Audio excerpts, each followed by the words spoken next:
Hello, squirrel folks. Down a little too far. Always want to get my sign all the way in, and I can't. If I get it all the way in, then I guess I could, but then I'll be over here in the corner. Does it matter? Oh well, we'll do that. But then this looks crazy. You put that there.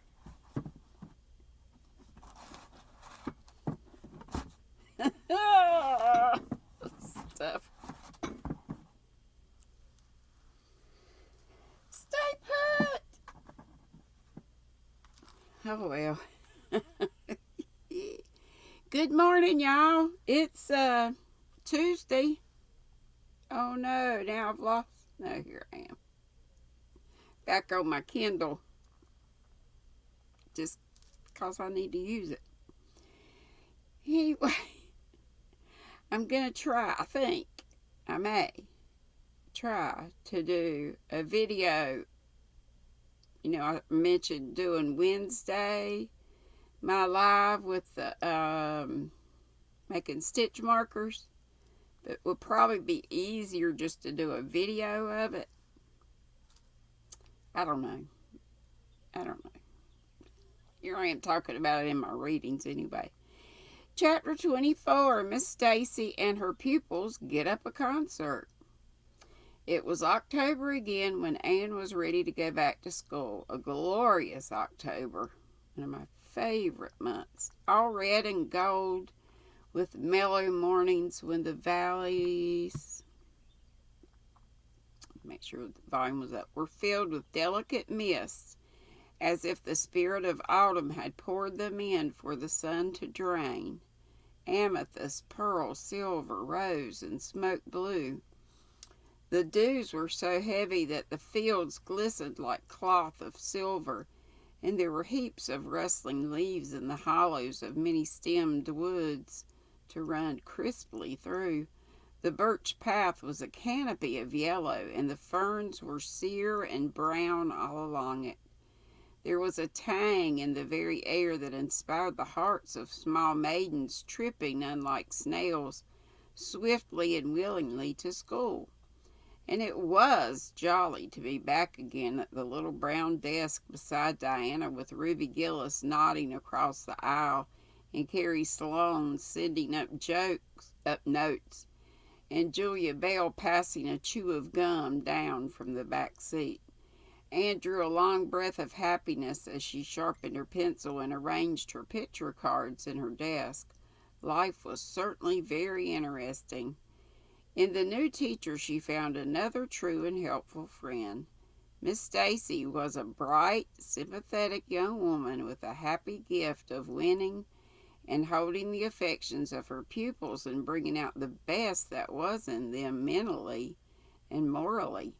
Anne expanded like a flower under this wholesome influence and carried home to the admiring Matthew and the critical Marilla glowing accounts of schoolwork and aims. I love Miss Stacy with my whole heart, Marilla. She is so ladylike, and she has such a sweet voice. When she pronounces my name, I feel instinctively, and that's in all capital letters, that she's spelling it with an E. We had recitations this afternoon. I just wish you could have been there to hear me recite Mary, Queen of Scots. I just put my whole soul into it. Ruby Gillis told me coming home that the way I said the line, "Now for my father's arm," she said, "my woman's heart, farewell," just made her blood run cold. Well, now you might recite it for me some of these days out in the barn, suggested Matthew. Of course I will, said Anne meditatively, but I won't be able to do it so well, I know. It won't be so exciting as it is when you have a whole schoolful before you hanging breathlessly on your words. I know I won't be able to make your blood run cold. Mrs. Lynde says it made her blood run cold to see the boys climbing to the very tops of those big trees on Bell's Hill after Crow's Nest last Friday," said Marilla. "I wonder at Miss Stacy for encouraging it." "But we wanted a crow's nest for nature study," explained Anne. "That was on our field afternoon. Field afternoons are splendid, Marilla. And Miss Stacy explains everything so beautifully. We have to write compositions on our field afternoons, and I write the best ones." "It's very vain of you to say so. You'd better let your teacher say it." "But she did say it, Marilla, and indeed I'm not vain about it. How can I be when I'm really such a dunce at geometry? Although I'm really beginning to see through it a little, too. Miss Stacy makes it so clear. Still, I'll never be good at it, and I assure you it's a humbling reflection. But I love writing compositions. Mostly Miss Stacy lets us choose our own subjects, but next week we are to write a composition on some remarkable person. It's hard to choose among so many remarkable people who have lived. Mustn't it be splendid to be remarkable and have compositions written about you after you're dead? Oh, I would dearly love to be remarkable. I think when I grow up I'll be a trained nurse and go with the Red Crosses to the field of battle as a messenger of mercy. That is, if I don't go out as a foreign missionary. That would be very romantic. But one would have to be very good to be a missionary, and that would be a stumbling block. We have physical culture exercises every day, too. They make you graceful and promote digestion."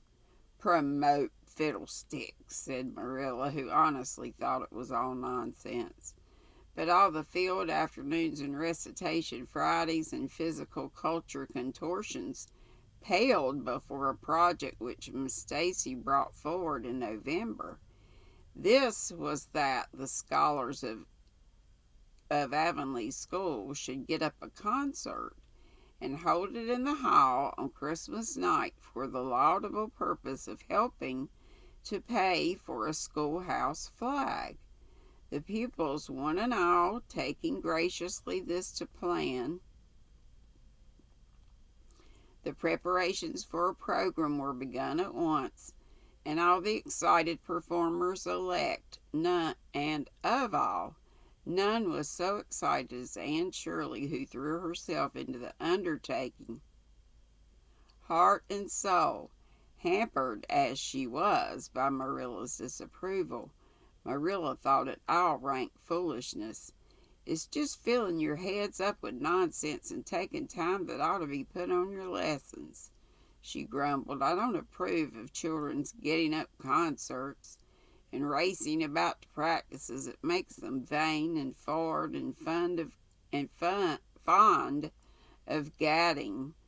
"But think of the worthy object," pleaded Anne. "A flag will cultivate a spirit of patriotism, Marilla." "Fudge! There's precious little patriotism in the thoughts of any of you. All you want is a good time." "Well, when you can combine patriotism and fun, isn't it all right?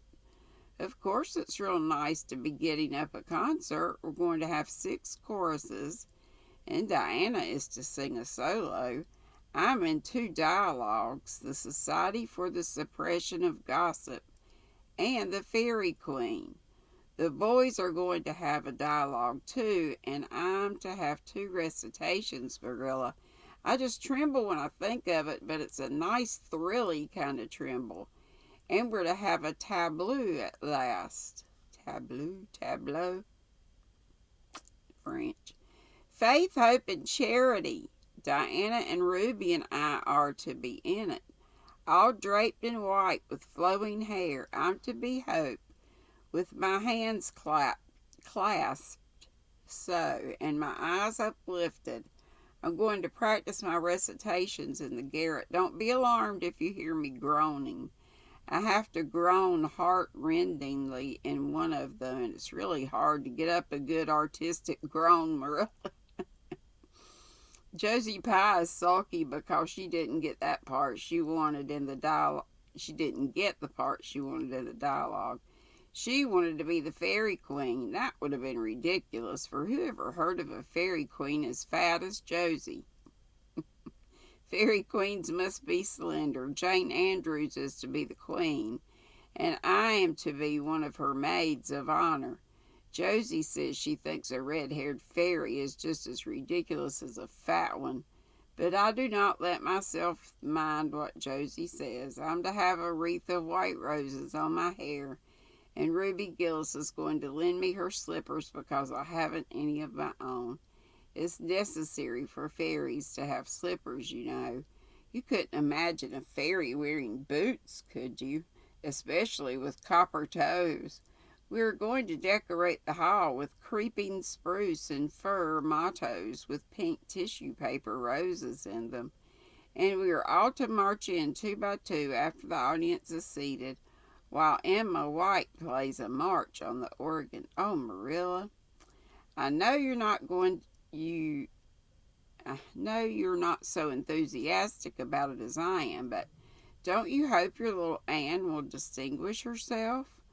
All I hope is that you'll behave yourself. I'll be heartily glad when all this fuss is over and you'll be able to settle down. You're simply good for nothing just now with your head stuffed full of dialogues and groans and tableaus. As for your tongue, it's a marvel it's not clean worn out.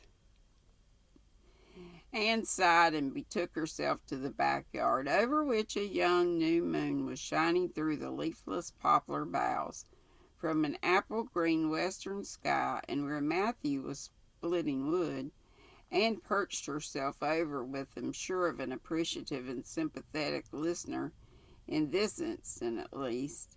Well, now I reckon it's going to be a pretty good concert, and I expect you'll do your part fine, he said, smiling down into her eager, vivacious little face.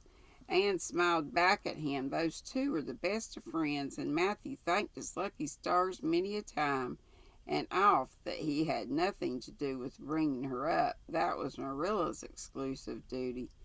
If it had been his, he would have been worried over frequent conflicts between inclination and said duty. As it was, he was free to spoil Anne, Marilla's phrasing, as much as he liked, but it was not such a bad arrangement. After all, a little appreciation sometimes does quite as much good as all the conscientious bringing up in the world. And that's it. And tomorrow we'll be on chapter 25. Matthew insists on puffed sleeves. What? That's great. Okay, y'all have a happy Tuesday, and I'll see you somewhere or other. I'm sure in somebody's chat, and you might see me in a video. We'll see how it goes with making stitch markers. Why it's so hard for me to keep that in my brain. Anything in this brain. Love you bunches. Let's leave that right there. Move the hat. Here we go. You get a good shot of the squirrel on top of some hats. Just to jack him up. That V right there, if you're wondering, I've said it several times before, but my maiden name is Van Hoy, and it came in one of those grab bags for Michael's a long time ago. Just happened to notice it. Squirrel! Love you, bye.